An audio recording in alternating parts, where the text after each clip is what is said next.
पापी, तूने मेरी माता के लिए अपशब्द कहे। हनुमान,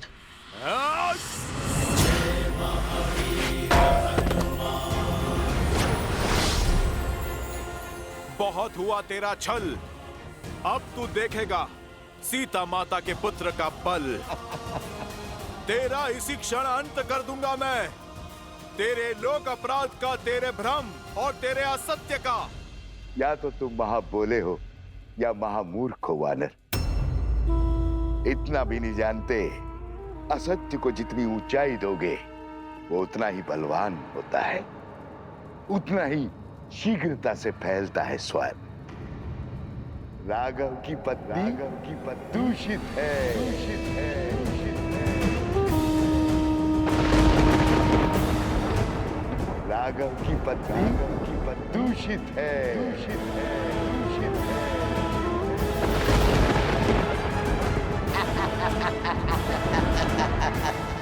राघव की पत्नी दूषित है।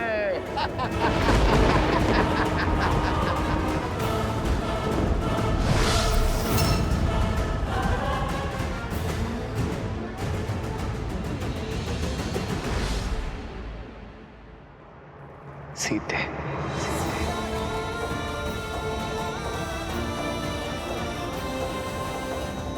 है तो तुम्हारी मृत्यु का है।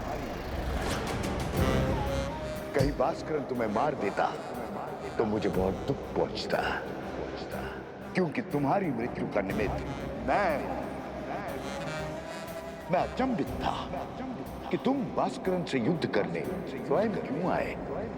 पर अब मुझे समझ आया, तुम मुझ तक पहुंचना चाहते थे। अयोध्या से दूर मेरा सामना करना चाहते थे। यदि तुम मुझसे युद्ध करना चाहते हो सहस्त्रमुख, तो आओ, उठाओ अस्त्र और युद्ध करो।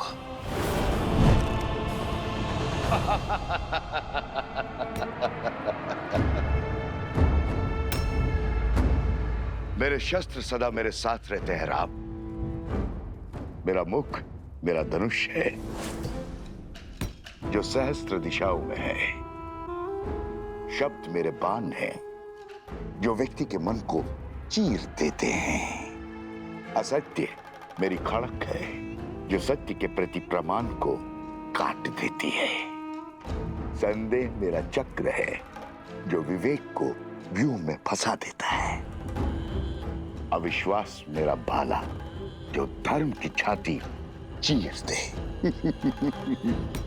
बोलो राम, है इतने शस्त्रों से सामना करने की क्षमता? है मुझे मार्ग से हटाने की शक्ति? है मेरा वध करने का सामर्थ्य?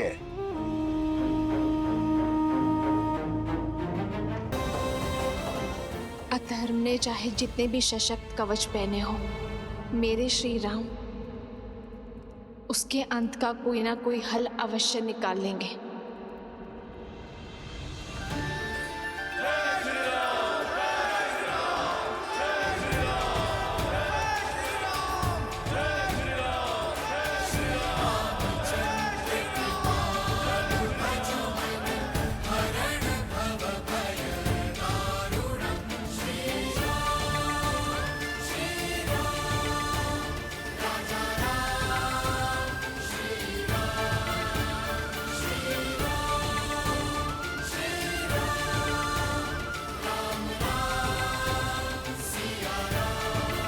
सामर्थ्य की जय जयकार होती है क्या भैया? हाँ, अन्यथा जो हुआ है उसके बाद राम सिया के जय जयकार के योग्य है क्या?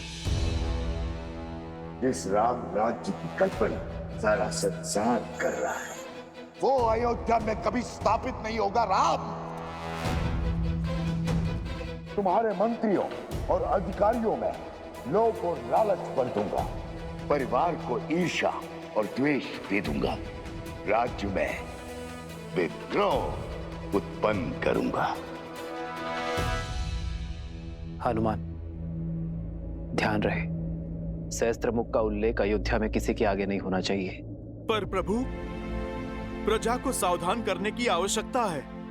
जानता हूं हनुमान, किंतु युद्ध में विजय के पश्चात प्रजा और सेना केवल उत्सव की कामना करते हैं, अवसाद की नहीं।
वैसे तो राम ने कई युद्ध जीते हैं, लेकिन ये राजा राम की पहली विजय है।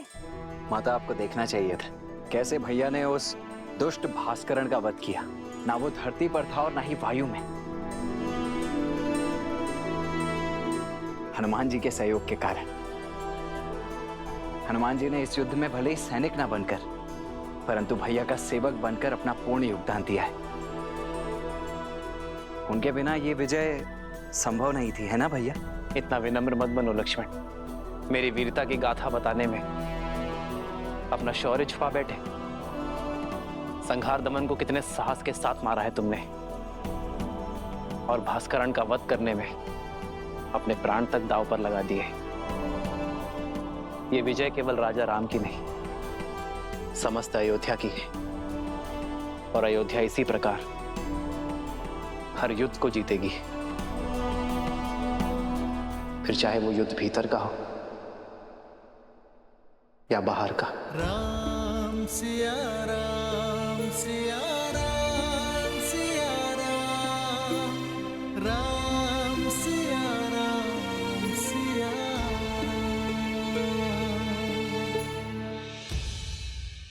उचित समय पे आए हो पुत्र।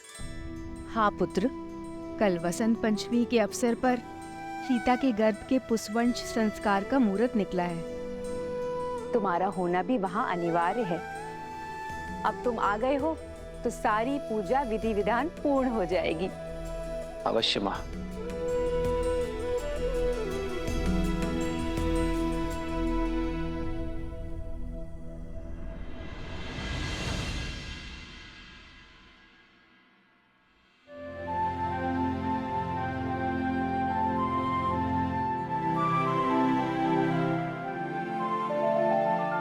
चौंकिए मत, आपके ही हैं।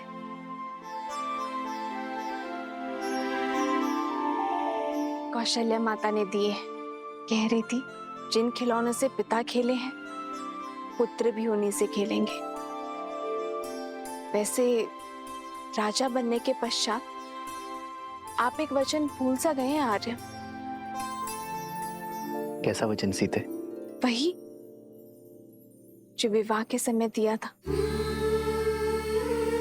आधा अंग है हम एक दूसरे का।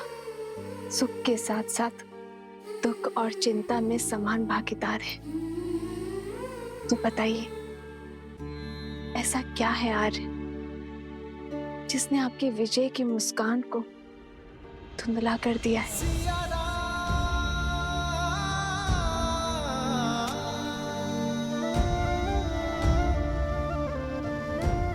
कैसे बताऊं सीते?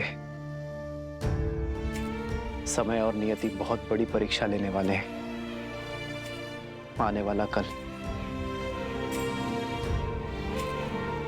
बहुत बड़ी कसौटी है। तो अच्छा है ना आर्य, कसौटी तो स्वर्ण को ही परखती है। आप उस असुरी माया को लेकर चिंतित है ना आर्य? गुरु वशिष्ठ ने बताया मुझे कि किसी असुरी माया की छाया है हमारे राज्य पर, जो प्रजा की सोच और विचारों को दूषित कर रहा है। राम की सीता दूषित है, अपवित्र है, चरित्रहीन है। सोच की शक्ति समझती हूं मैं आर्य। एक बुरा विचार सभी अच्छे विचारों को दुर्बल कर सकता है। यही सत्य आपको व्याकुल कर रहा है ना? गुरुवर ने यह भी बताया कि इस सोच को शास्त्र से नहीं, संस्कार से हराया जा सकता है।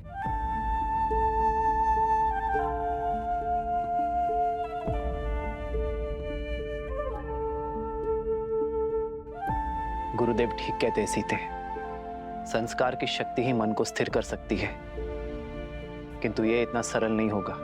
जैसे पके हुए घड़े पर माटी नहीं चढ़ाई जा सकती, वैसे ही एक व्यक्ति के युवा हो जाने पर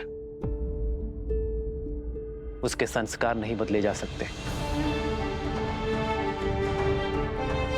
संस्कार बालकों को दिए जाते हैं सीते, युवाओं को तो शिक्षित किया जाता है। और अब मैं भी वही करूंगा, अपने राज्य को, अपनी प्रजा को शिक्षित करूंगा, क्योंकि विद्या ही अब एकमात्र मार्ग है।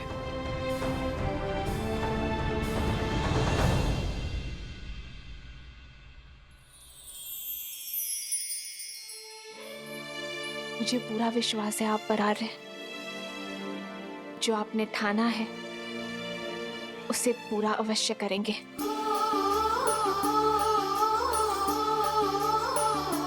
तुम्हारे साथ के बिना ये सब संभव नहीं है सीते। तुम्हारा मुझ पर अटूट विश्वास ही मेरी शक्ति है। जन्म जन्म का है ये संगम, राम रतन सीता वैभव धन। अर्धांगिनी हूं आपकी, सदा आपके पास। हम दोनों मिलकर सब संभाल लेंगे आर्य। हम दो नहीं सीते, हम तीन। हमारे प्रेम और संस्कार का संगम है ना हमारे साथ। राम सिया राम सिया राम सिया राम, राम सिया राम सिया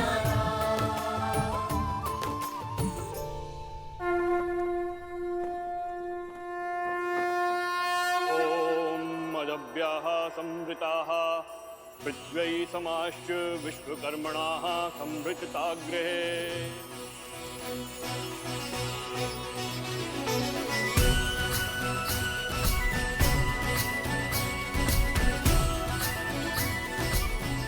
पुत्री, ये किलोई भस्म है। इसे अपने दाहिने हाथों से अपने नाक के ऊपर लगाओ और श्वास के साथ भीतर लो। किलो की ये गंध तुम्हें और तुम्हारी संतान को स्वस्थ रखेगा। मंगल भवन मंगल हारी, द्रवहु सुदशरथ अजर बिहारी। राम सिया राम सिया राम जय जय राम। बाद यह औषधि अमृत के समान होती है राम। जिस प्रकार सूर्य की किरण पृथ्वी को जीवन देती हैं, उसी प्रकार यह औषधि गर्भास्थ शिशु को पोषण देती है। शरीर के साथ साथ आत्मा को भी शक्ति प्रदान करती है। माता शिशु का आधार होती है। शिशु के प्रति अपने दायित्व को लेकर सदा सज्ज रहती है। किंतु शिशु और समाज के कल्याण के लिए माता पिता के साथ साथ परिवार के जनों को भी यह आश्वासन देना होगा कि वो गर्भ में पल रहे शिशु को सभी समाज की कुरीतियों से बचाएंगे और उसके विकास के लिए सदैव सहायक रहेंगे।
मित्र वस्त्रक, जाने कहां से कपड़ों पे ये लांछन लग गया। ये स्वच्छ हो जाएगा। ये तो शिव मंदिर की पिछली वाली दीवार में लगी गाय का धब्बा है। मंदिर के ऊपर जामुन का पेड़ है, उसी का रस, दियों का तेल, दीपक का काजल, सभी का मिश्रण है ये धब्बा। छूटना थोड़ा कठिन है, पर चिंता ना करो, ये धब्बा छूट जाएगा। अद्भुत, झट से पहचान लिया। गहरा अनुभव लगता है। काली को पहचान कर उसे साफ करना, ये तो वस्त्रक का कर्म है। सारी नगरी के मलिन वस्त्र यहीं आते हैं। बड़े से बड़े धनवानों के वस्त्रों के दागों को देखकर पहचान जाता हूँ कि कौन कहां से लांछन लेकर आया है। इतना गहरा अनुभव उचित है, उचित है। फिर तो ये भी जान जाते होंगे कि लांछन व्यक्ति पे लगा है या वस्त्र पे। अब हमारी सीमा तो वस्त्रों तक ही सीमित है। हम वस्त्रों के लांछन को ही पहचानते हैं और बस, और उन्हीं को ही धोते हैं। उचित कहा मित्र। वस्त्र पे लगा लांछन तो धुल सकता है, किंतु व्यक्ति पे लगा लांछन कभी नहीं धुलता, और विशेषतर व्यक्ति यदि नारी। मैं चलती हूँ। अच्छा ठीक है, ध्यान से जाना। और हाँ, और नदी जो है ध्यान से पार करना। कुछ बाढ़ के संकेत हैं। अच्छा जी। आप इसे संध्या को ले लेना। वाह मित्र, सीधे जाने को कह दिया। अंधकार होने से पहले लौटने का निर्देश भी नहीं दिया। इसमें कहने वाली क्या बात है, सदा आ ही जाती है। धन्य हो रे राजा राम और उसकी प्रजा। समाज के लांछन जानते हो और समझते भी हो, फिर क्यों देखकर अनदेखा करते हो? भूल गए, नारी पे लगा लांछन कभी नहीं धुलता। तुम्हारा मन पवित्र है, पर समाज का क्या? जंगल में मोहर नाचेगा तो कहां देखने जाओगे? अब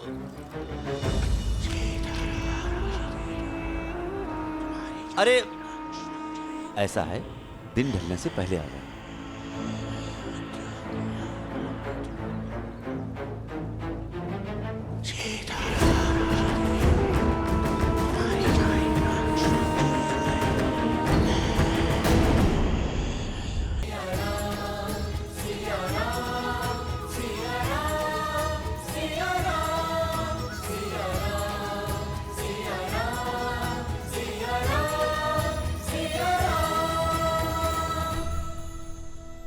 पूर्ण आहुति के लिए पायस प्रस्तुत हो।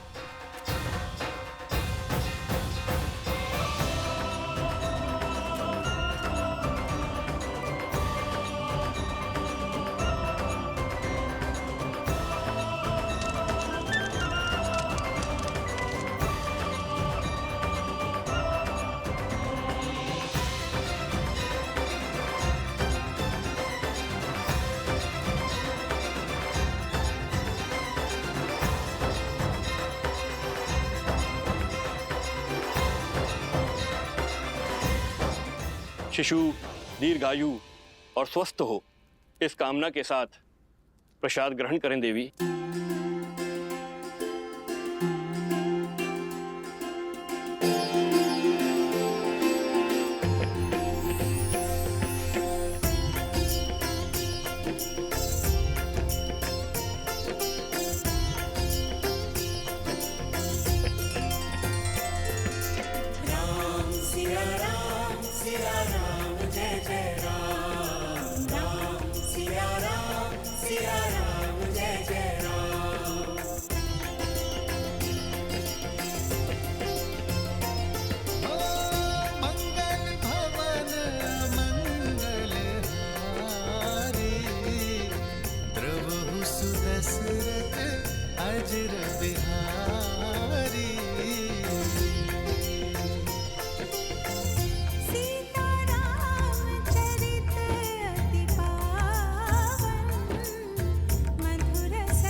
ईश्वर गर्भ में पल रहे इस जीवन को आशीष दें और परिवार पर अपनी कृपा सदा बनाए रखें।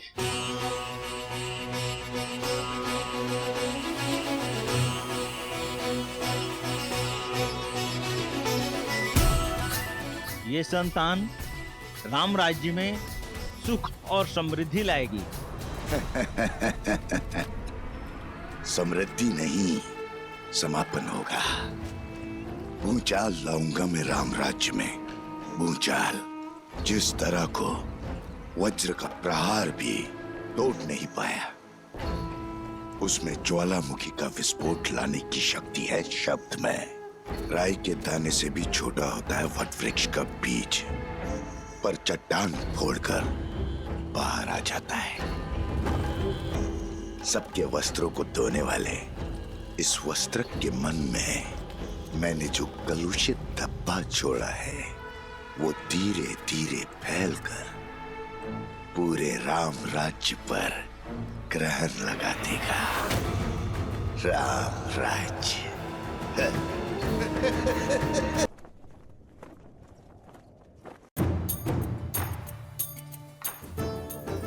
शीघ्र ले जाओ।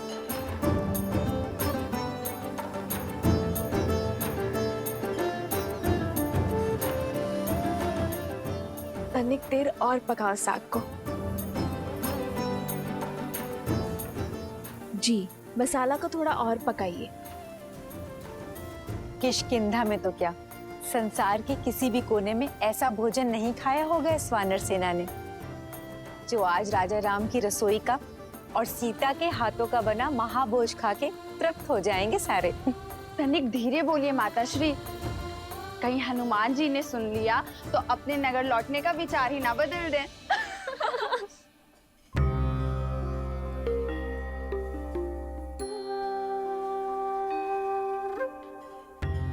देखो तो, हनुमान जी स्वयं आए हैं कि उनकी सीता मैया उनके लिए क्या क्या बना रही हैं। आए नहीं है दीदी, भोजन की सुगंध उन्हें यहाँ खींच कर लाई है। क्यों हनुमान जी? क्यों सता रही हो? आइए हनुमान जी, देखिए सीता ने अपना वचन निभाने के लिए, आपकी और आपकी वानर सेना को तृप्त करने के लिए महाभोज में क्या कुछ नहीं बनाया। प्रतीक्षा की घड़ी समाप्त हुई पुत्र, शीघ्र जाओ और अपने वानर साथियों को भोजन का निमंत्रण दो। केवल वानर सेना ही नहीं, आज तो भाभी माँ के हाथ का भोजन हमारी प्रजा भी खाएगी। भैया ने नगरवासियों को भी इस प्रीति भोज के लिए आमंत्रित करने को कहा है।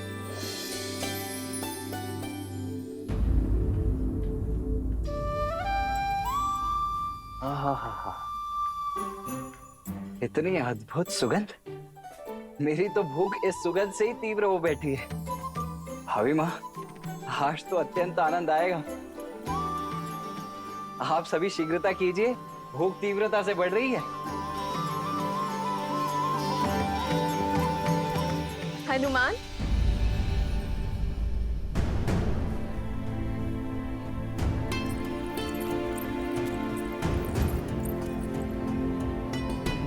पुत्र, माता से मन की व्यथा छुपा रहे हो? क्या हुआ? क्या तुम प्रसन्न नहीं? इतने व्याकुल क्यों दिख रहे हो? राम की सीता दूषित है, अपवित्र है, चरित्रहीन है। राघव की पत्नी दूषित है, दूषित है, दूषित है, दूषित है। माता, वो मैं वानर हूं ना, नरों से थोड़े भिन्न भिन्न भाव आते हैं मुख पर। ये व्याकुलता आपके हाथों से बने भोग को शीघ्र खाने की है। माता, मैं बहुत कठिनाई से अपने तन और मन को रोक पा रहा हूँ। माता, मैं सबको सूचित करता हूँ, सभी वानर बहुत उतावले हैं। आज ये अयोध्या भी जानेगी कि मेरी माता अपने वचन से कभी नहीं मुकरती।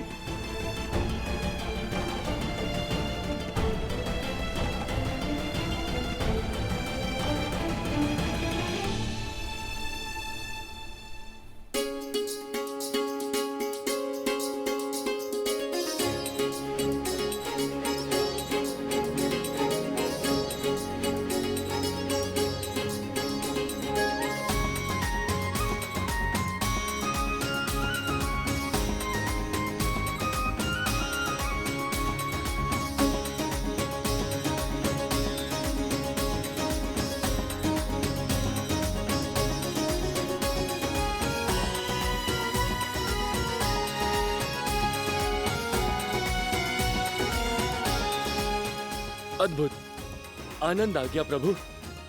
जय सिया माता की। लगता है माता सीता ने नहीं, स्वयं माँ अन्नपूर्णा ने भोग बनाया है।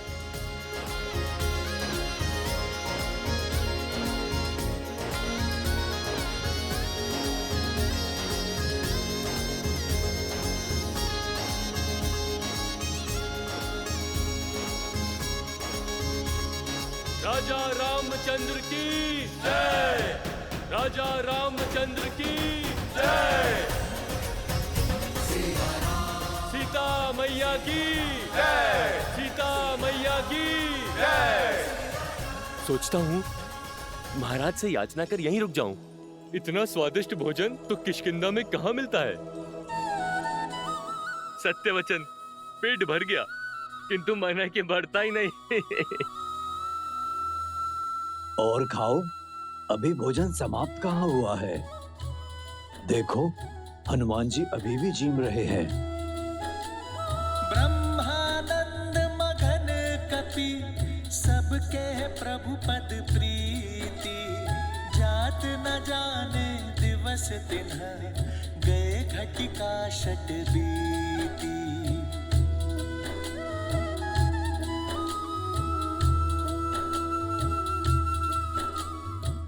तनिक कड़ी बाजरा थोड़ा और मिलेगा?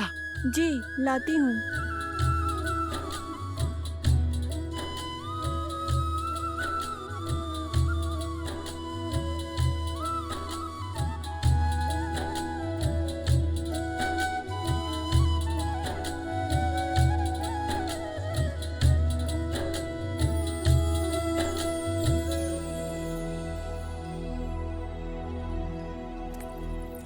अरे खड़े क्यों?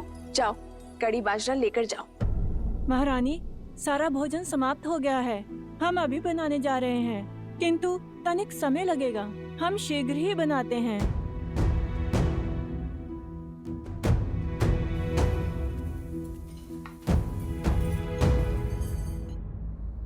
कड़ी बाजरा आने तक ये लड्डू लीजिए ना हनुमान जी।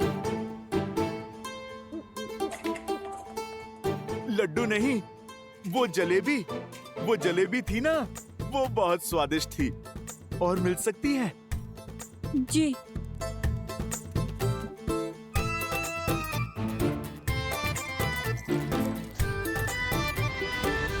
आर्य, रसोई में सारा भोजन समाप्त हो गया है। सारे पात्र खाली हैं। और भोजन बनाने में समय लगेगा। पर पुत्र हनुमान की भूख रुकती ही नहीं। आपने वनवास में इन भोले वानरों को भूखा रखा था ना। आपका वचन था कि आप इन्हें तृप्त करेंगे, तो करिए अब इन्हें तृप्त।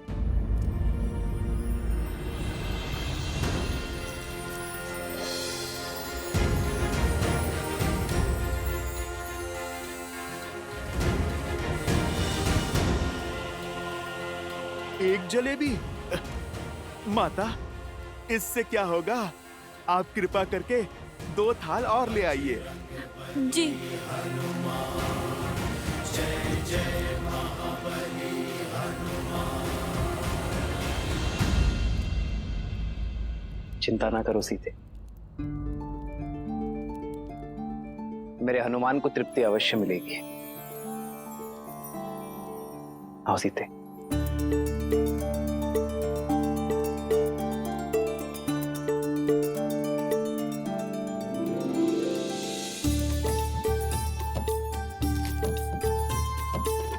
ये लो सीते, इसे हनुमान को खिलाओगी, वो तृप्त हो जाएगा।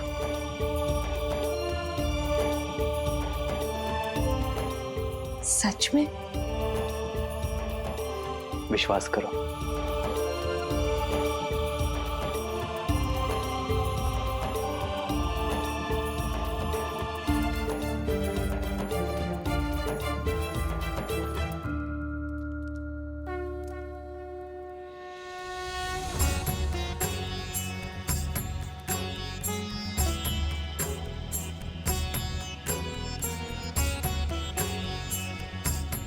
भक्त के लिए भगवान का भोग पूरा हुआ।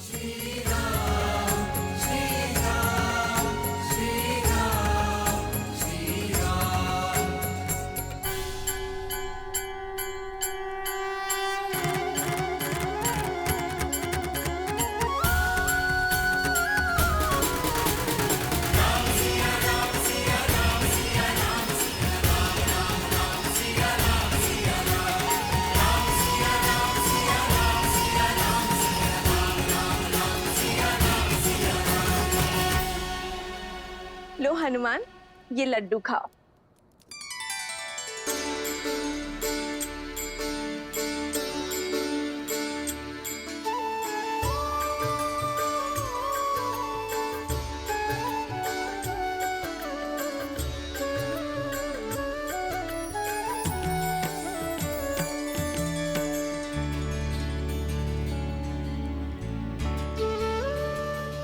भज मन राम नाम सुखदाई, भज मन राम नाम सुखदाई, भज मन राम नाम सुखदाई, भज मन राम नाम सुखदाई, भज मन राम नाम सुखदाई। सच माता, आप तो साक्षात अन्नपूर्णा माँ हैं। भोजन तो बहुत स्वादिष्ट था, मेरा तो पेट ही भर गया माता। अरे ऐसे कैसे? बाद में फिर कहोगे कि माता ने पेट भर भोजन नहीं खिलाया। लो, 1-2 लड्डू और खा लो। नहीं माता, तन और मन दोनों तृप्त हो गए।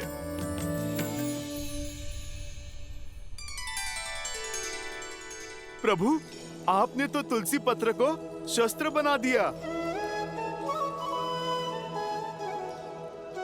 नहीं हनुमान, राम नाम मणि दीप धरु, जीह दे हरि द्वार, तुलसी भीतर बारे हूँ, जो चाहसी उजियार। ये क्या पिताश्री? जो भूख इतने व्यंजनों से तृप्त नहीं हुई, वो राम नाम लेकर तुलसी पत्र से कैसे तृप्त हुई? ऐसा इसलिए गणेश, क्योंकि हनुमान की भूख शारीरिक तो थी ही नहीं, उनका तो अंतर्मन अतृप्त था। और वैसे भी तुलसी को तो श्री नारायण का प्रसाद ही कहते हैं। और जब देवी सीता ने राम नाम लिखा तुलसी पत्र हनुमान को परोसा, तो हनुमान की भूख तृप्त हो गई। जानते हो क्यों? क्योंकि जब भगवान का प्रसाद भक्त को मिलता है, तो भक्त का तन और मन दोनों तृप्त हो जाते हैं। और तब राम नाम में रमे हनुमान के भीतर राम नाम सदा के लिए रम गया। जब भक्त अपने भगवान का नाम जपता है, तो वो नाम उसके अंतर मन में रच बस जाता है। ये होती है नाम जप की शक्ति। और वैसे भी भक्त चाहता क्या है? अपने प्रभु का आशीर्वाद, उनका स्नेह। और जब वो उन्हें प्राप्त हो जाता है, तो भर गया उनका पेट। अद्भुत! एक तुलसी पत्र और उस पर लिखा नाम कितना सामर्थ्य रखता है। गणेश, शक्ति तुलसी पत्र में नहीं, विश्वास और श्रद्धा में है। ये भोग का आकार नहीं देखता, केवल उसके पीछे छुपा प्रेम और भाव को देखता है। हनुमान जी को इतने व्यंजन खाते देख हमें भी भूख लगने लगी है। कुछ तो खाकर आता हूँ। माता ने तो मोदक भी बनाया है।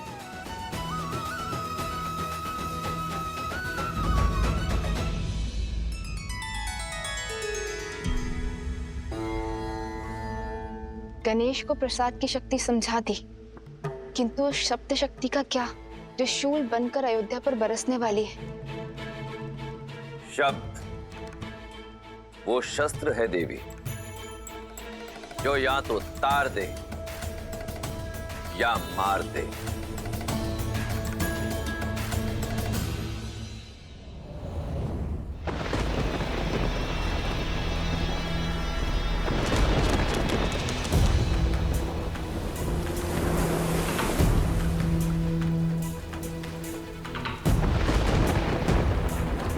नदी में ज्वार है और बाढ़ आने को है, पर सुनीति की नैया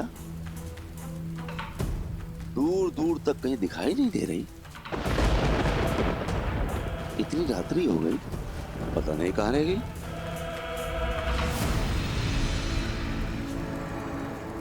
मिला, मेरी कुटिलता के बीज को सींचने के लिए जल मिला।